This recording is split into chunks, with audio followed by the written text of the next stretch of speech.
collapse in Soviet Union, and you are a native inhabitant, and you experience, maybe you didn't experience, but your parents or your relative experience. So I would like to ask some questions about the Soviet Union, how it was collapsed, and how it shapes the life, as you know, in sense of communism. And at first, please introduce yourself and.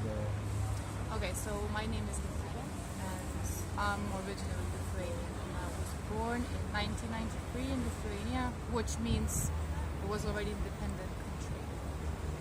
But from my parents and my grandparents, I do know a lot because of the last time Russians came to Lithuania. It was 1991, 13th of January. That was one of the most memorable days in the history of Lithuania. As it was really sudden. Russians came. My mother was then 23-year-old, and she was pregnant with my sister. It was almost her due day. That day, Russians came with their tanks, guns, and Russian military came to Lithuania with no warning. No one really knew what was going on. Back then, Lithuania was really poor and had no military whatsoever. The easiest way of control the country is to control any communication from the can, which is press, radio, and television. So they divided the military in three parts. One part went to the radio station, the other one to the press building, and the last one on January 13th was the TV tower. My parents then, all of my family, they went to the TV tower, and local people just pulled their hands with no guns or anything. They just went to the TV tower to basically protect it. It wasn't equal, these two parties. They weren't equal because Russians had all the equipment, had guns, soldiers, trained soldiers, tanks against local Lithuania.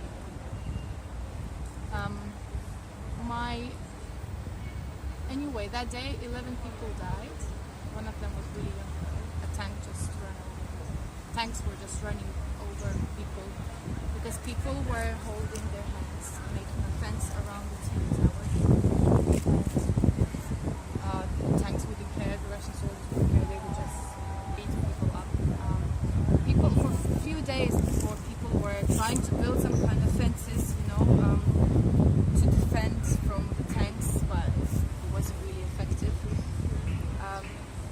My uncle, he's not a doctor, but there wasn't enough ambulance in the city, and the doctor just gave him a white coat and asked him to help with injured people.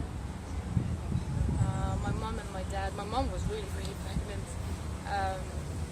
They were at the TV tower as well.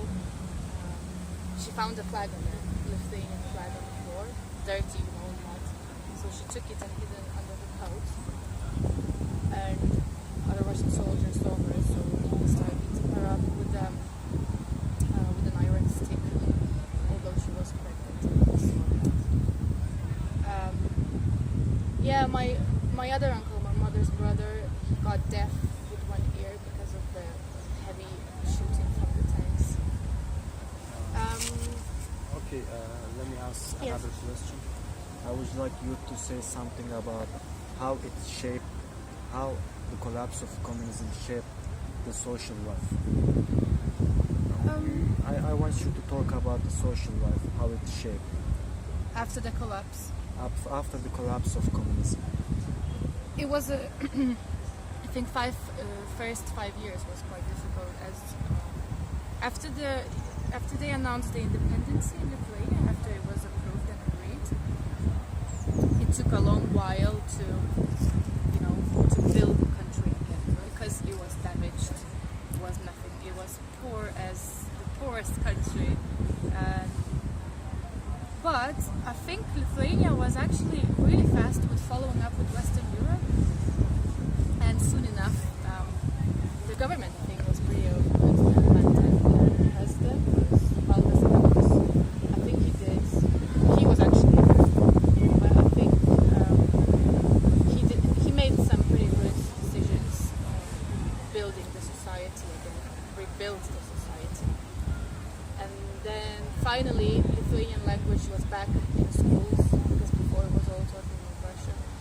education level got higher, as well as economy start raising up.